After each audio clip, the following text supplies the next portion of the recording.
पढ़ा था आईयूपीएसी नाम। आईयूपीएसी नाम की पिछली क्लास में हमने आपको 4 क्रियात्मक समूह पढ़ा दिए थे। एक पढ़ाया था COOH, एक पढ़ाया था CHO, एक पढ़ाया था OH और एक पढ़ाया था NH2। CHO में क्या हुआ था, अल जोड़ा गया था। COOH में ओइक अम्ल जोड़ा गया था। OH में आल और NH2 में एमीन जोड़ा गया था। आज हम आपको पढ़ाएंगे ईथर। क्या पढ़ाएंगे? ईथर।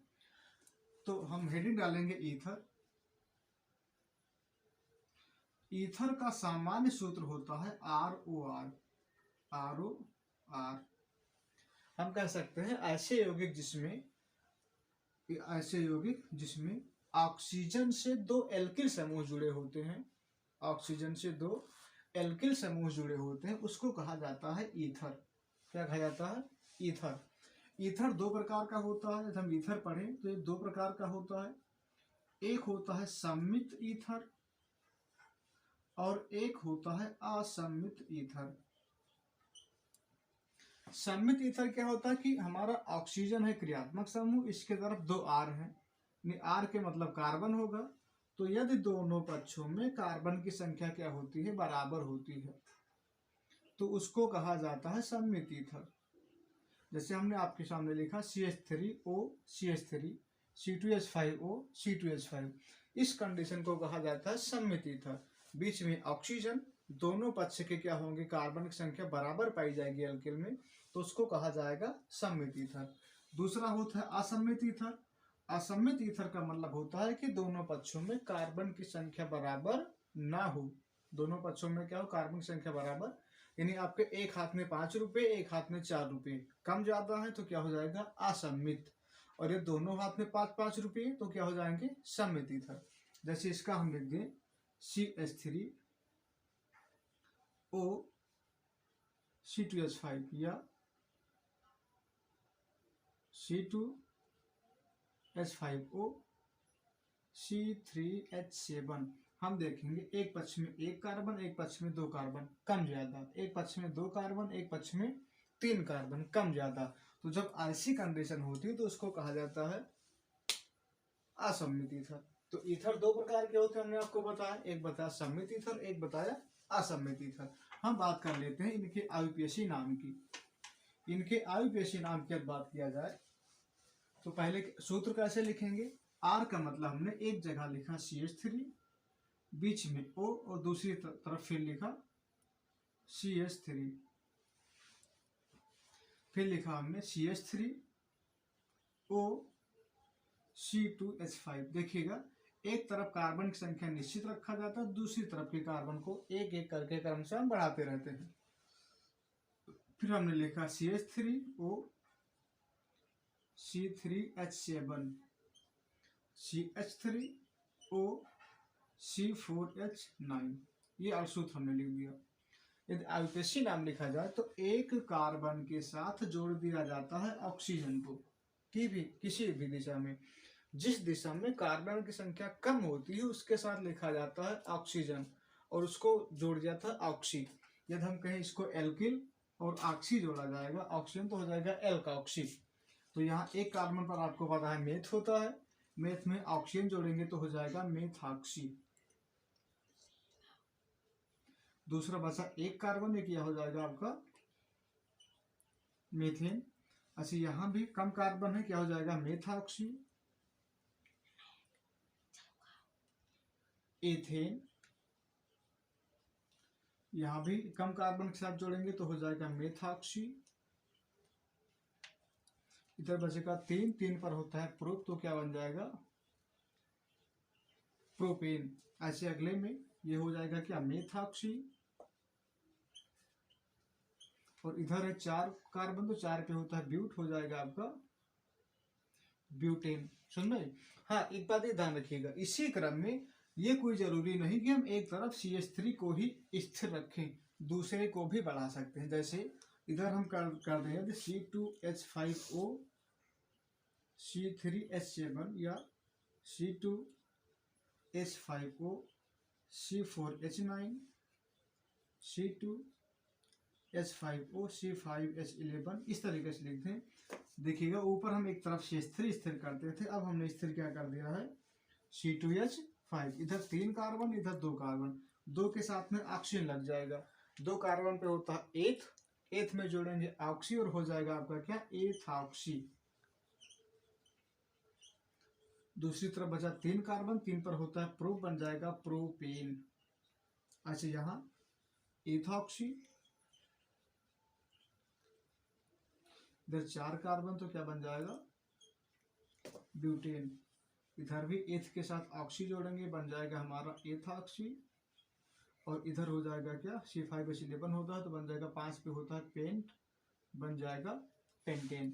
तो इस प्रकार से ईथर के आयुपेश नाम में बहुत इजीली हम कर पाते हैं कि जिधर कार्बन कम होता है उधर ऑक्सी लगाकर क्या जोड़ देते हैं alkoxy, methoxy methoxy methoxy ethoxy ethoxy ethoxy बन जाता है। जबकि दूसरी दिशा में जिधर एल्किल बचती है, जो कार्बन की संख्या जिसमें ज्यादा होती है, उसको लिखा जाता है एल्केन के रूप में और हो जाता है मेथेन एथेन प्रोपेन ब्यूटेन या प्रोपेन ब्यूटेन पेंटेन। इसी प्रकार आप इसको क्या कर पाएंगे आगे बहुत ही आसानी से इसको बढ़ा के 10 तक कर पाएंगे। एक दिशा में कोई भी कार्बन हो, चाहे 1 कार्बन हो, चाहे 2 कार्बन, चाहे 3 कार्बन, आप उसको रोक पाओगे। जैसे 1 कार्बन हम रोकते चले गए, 2 रोकते चले गए, आगे 3 भी रोक पाएंगे। एक तो जिधर कार्बन कम होगा उसके साथ लगाया जाता है ऑक्सी और मिल जाता है हमें एल्काक्सी, और दूसरे को एन के रूप में एल्केन के रूप में लिखकर हम एल्काक्सी एल्केन आयुपेशी नाम लिखते हैं। हाँ, कुछ यौगिकों में जहां पर कुछ यौगिकों में क्या होता है अल्फाबेट के क्रम में ले लिया जाता है, तो वहां पर जो अल्फाबेट में पहले होगा उसके साथ ऑक्सी लिखा जाता है, और जो अल्फाबेट में बाद में आता है उसके साथ क्या लिखा जाता है एल्केन लिखा जाता है। हालांकि ऐसे में एथॉक्सी आपका आगे आता है क्योंकि ये पहले आएगा अल्फाबेट में। तो ये रहा हमारा ईथर, इसको आप आगे बढ़ा पाएंगे। हम संरचना इसकी बता दें बस, तब दूसरी टॉपिक बताएं। संरचना में क्या होगा वही होगा, एक तरफ CH3 लिखा है तो हम लिखेंगे CH3O CH3, बस C2 CH3O CH3 बन गया, HHH HHH CH3 ये O और CH3 ये बन गया इसका। दूसरा बनाएंगे, एक तरफ हमारे पास है क्या CH3 फिर O है, दूसरी तरफ C2H5 है। तो आप देखेंगे हमने 2 कार्बन लिखा है, एक कार्बन को 3H दिया, एक कार्बन को दे दिया, तो ये बन गया क्या C3H3O C2H5 का संरचना सूत्र।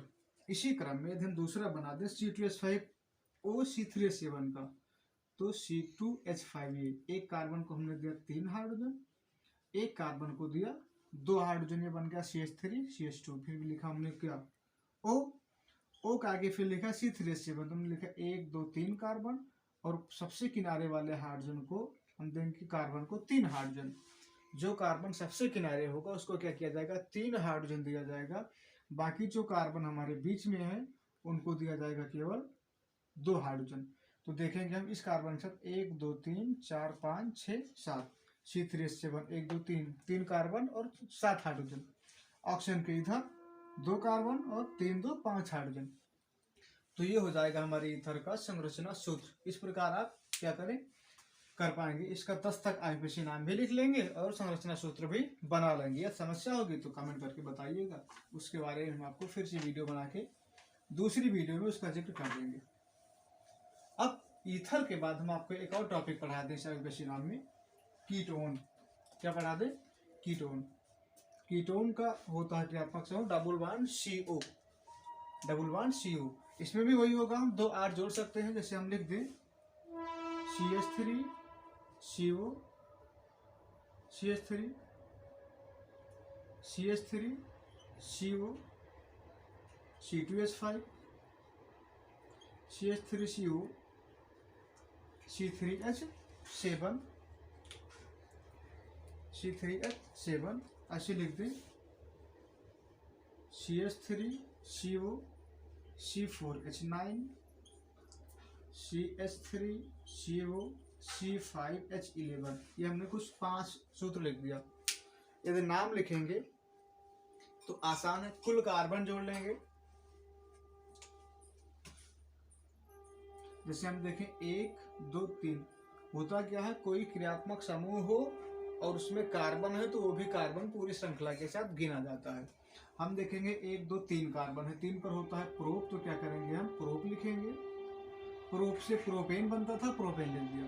अब देखेंगे बीच में CO लगा है, तो जब CO लगा होगा ना कीटोन समूह होगा तो उसमें ओन जोड़ा जाता है, तो प्रोपेन में हम ओन जोड़ेंगे, बन जाएगा प्रोपेनोन। क्या बन जाएगा? प्रोपेनोन। ऐसे इस वाले में देखें 2 कार्बन यहाँ पर है, एक ये 3 और एक ये 4। 4 पे होता है ब्यूट, तो हमने लिखा ब्यूट। एल्केन में बनता था ब्यूटेन, तो हमने लिख दिया ब्यूटेन। अब देखेंगे बीच में CO लगा है, तो क्या कर देंगे? ओन जोड़ देंगे, बन जाएगा ब्यूटेनोन। अच्छा यहाँ पर 3 4 5 कार्बन, 4 पे बनता है पेंट, तो क्या बन जाएगा? पेंटेनोन। इसका हो जाएगा क्या? 4 5 6, 6 पे क्या हो जाएगा? हेक्सेनोन। ऐसे अगला हो जाएगा क्या? हेप्टेनोन। तो प्रोपेनोन, ब्यूटेनोन, पेंटेनोन, हेक्सेनोन, हेप्टेनोन से ऑक्टेनोन, नोनेनोन, डेकेनोन आपका क्रमशः बन जाएगा। इसके जो प्रथम यौगिक होते हैं तो प्रोपेनोन से ही शुरू होते हैं, क्योंकि एक कार्बन तो क्रियात्मक समूह में ऑलरेडी होता है। उसके साथ हम जोड़ेंगे 2 एल्किल, तो 2 एल्किल के भी 2 कार्बन हो जाएंगे, तभी कोई यौगिक बनेगा। ऐसे में जो प्रोपेनोन मतलब जो कीटोन का यौगिक होता है बेटा, वो 3 कार्बन से ही बनना शुरू होता है, यानी प्रोप से ही बनना शुरू होता है। इसमें क्या होता है? मेथ और एथ ये 2 यौगिक नहीं बनते, सीधे किससे बनता है? प्रोप से बनता है। ठीक है, तो ये हो जाएगा हमारा कीटोन समूह का आईयूपीएसी नाम। आप आसानी से लिख पाएंगे प्रोपेनोन, ब्यूटेनोन, पेंटेनोन, हेक्सेनोन और हेप्टेनोन। ठीक है, अब हम इसकी संरचना सूत्र की बात करें तो संरचना सूत्र देख लिया जाए। जैसा कि पता है CH3 तो आप दोनों तरफ बना ही पाएंगे। CH3 बीच में है केवल CO, तो हम C को ऐसे लिखेंगे, O को डबल बॉन्ड लगा के ऊपर छोड़ देंगे, हो जाएगा क्या? कीटोन का क्रियात्मक समूह बन जाएगा। ऐसे इसका बनाएंगे तो CH3 double bond O, CH2 CH3। इस प्रकार से किसका बन जाएगा? कीटोन का क्रियात्मक समूह। अगला देखें CH3 CO का वही होगा C डबल बॉन्ड O, फिर CH3 है तो 1 2 3 कार्बन, इसको 2 कार्बन, इसको 2, इसको 3 कार्बन। मतलब CH3 जो एल्किल है इसकी संरचना तो आपको पता है, हर जगह बनाते आए हो। कहाँ कहाँ बनाए हो आप? एमीन में बनाए हो, एल्कोहल में बनाए हो, एल्डिहाइड में बनाए हो, कार्बोक्सिलिक में बनाए हो, ईथर में बनाए हो, तो वही है। केवल हमें CO का बताना था, तो C के साथ में जो O जुड़ा होता है उसको डबल बॉन्ड लगा के हम ऊपर जोड़ देते हैं और बन जाती है संरचना किसकी? कीटोन की। तो आज की क्लास में आपको केवल 2 क्रियात्मक समूह के आधार पर आईयूपीएसी नाम हम आपको बताए हैं। किस पे? एक बताए हैं ईथर पर और दूसरा बताए हैं कीटोन पर। यदि वीडियो पसंद आई तो इसको लाइक कीजिएगा, शेयर कीजिएगा और चैनल को सब्सक्राइब कीजिएगा, ताकि आपको अगली वीडियो की नोटिफिकेशन मिल सके। अगली वीडियो में फिर मिलेंगे, तब तक के लिए धन्यवाद।